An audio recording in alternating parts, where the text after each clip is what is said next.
பல்கலைக்கழக விவகாரத்துல தமிழ்நாட்டுல எமர்ஜென்சி ஆட்சி நடக்குதா அப்படிங்கிற மாதிரி இடதுசாரி கட்சிகளே கேள்வி எழுப்பியிருக்காங்க. அதுக்கு இன்னைக்கு மோசடியில ஒரு கடுமையான எதிர்ப்பு அவங்க தெரிவிச்சிருக்காங்க.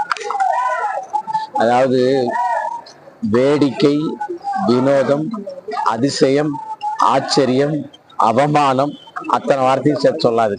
காரணம் என்னன்னு கேட்டா, நான் எமர்ஜென்சி காலத்துல எமர்ஜென்சியில பங்கு கொற்று கைதாகி அவசர நிலைமையில் அத்தனை துன்பங்களையும் அனுபவித்தாள். நானும் இல கணேசனும் சேர்ந்துதான் தமிழ்நாட்டுல அன்றைக்கு இருந்த RSS அண்டர் கிரவுண்ட்ல போய் எதிர்கட்சிக்காரர்கள் எமர்ஜென்சிக்கு பயந்து நடுங்கி ஓடி ஒளிந்த பிறகு அவர்களை எல்லாம் ஒன்றிணைத்து அவசர நிலைமை எதிர்த்து போராடணும்.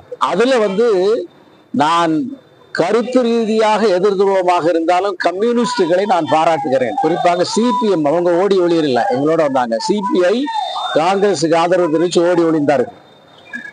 கழகம் அன்னைக்கு 76 ஜனவரி 30 வரையில அவங்க இருந்தாங்க. ஆனால் அப்போது கூட 20 அம்ச திட்டத்தை இந்திரா காந்தி கொண்டாந்தார். அந்த 20 அம்ச திட்டத்திற்கு கருணாநிதி அவர்கள் கிண்டலாக, நீங்கள் 20 அம்ச திட்டத்தை நிறைவேற்றி விட்டீர்களா என்று கேட்டபொழுது, நான் 21 அம்ச திட்டத்தை நிறைவேற்றினேன்னு சொன்னார். அது 21வது அம்சம் என்னன்னு கேட்ட உடனே அவர் சொன்னாரு, நான் விதவைகளுக்கு மறுவாழ்வு கொடுக்கிறேன்னு சொல்லி இந்திரா காந்தியை மறைமுகமாக பேசினார். அடுத்த 10வது நாள் டிஸ்மிஸ். அதனால அதற்கு பின்னாலே கழகம் ஓடி ஒளிந்தது, காணாமல் போனது. கரை வேட்டிகளை எல்லாம் கட் பண்ணி, சலவை கடைகளில் இருந்து கரை வேட்டிகளை கட் பண்ணி கழக செயலாளர்கள் ஓடி ஒளிந்தார்கள். அப்ப RSS காரனும் பாரதிய ஜனசங்கம் தான் வெளியில நின்று போராடியது. அப்போது நான் இன்னும் பாராட்டுகிறேன், CPM அப்படி ஓடி ஒளியவில்லை.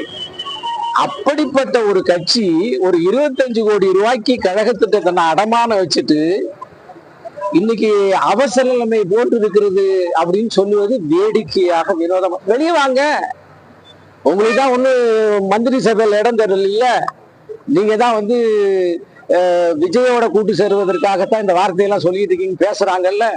அது உண்மையாது? அதுக்கு பதில் சொல்லுங்க. ஆட்சியில இடம் தருவேன், ஆட்சியில பங்கு தருவேன் அவர் சொன்ன உடனே இங்க நீங்க வேலையை காமிச்சிட்டீங்களா அப்படின்னு கேட்கறாங்கல்ல, அது உண்மையா? முதல்ல வெளியே வாங்க நீங்க. ஆகவே உங்களுடைய பரிசுத்தத்தை நீங்கள் நிலைநாட்ட வேண்டும் என்று சொன்னால் வெளியே வாருங்கள். உங்களுடைய சீட் இல்லாதனால அவங்க மைனாரிட்டி ஆகி ஆட்சிக்க விடாது. ஆனால் உங்களுடைய மாரல் ரெஸ்பான்சிபிலிட்டி அதாவது காப்பாற்றப்படும் அல்லவா? அதனால கம்யூனிஸ்டுகள் முடிவெடுக்க வேண்டிய நேரத்தில் இருக்கிறார்கள். எடுப்பார்களா? பொறுத்திருந்தார்.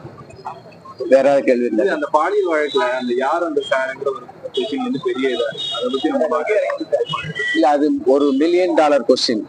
அது எங்கேயோ ஏதோ ஒரு ரகசியம் இருக்கிறது. அந்த ரகசியம் ஆளுங்கட்சியை சார்ந்தவர்கள் என்பது சொல்லாமல் வெட்ட வெளிச்சமாக பச்சையாக தெரிகிறது. அதை அதிகாரபூர்வமாக விசாரணையிலே தெரிய வந்தால் அது அதோடு ஆளுங்கட்சிக்கு இறுதி மணி அடிப்பதாக முடியும். மாறாக இப்போது அதை கெஸ் பண்ணி சொன்னோம்னா இல்லைன்னு மறுப்பார்கள், சாட்சியை கலைப்பார்கள். அதனால் நாங்கள் சொல்ல தயாராக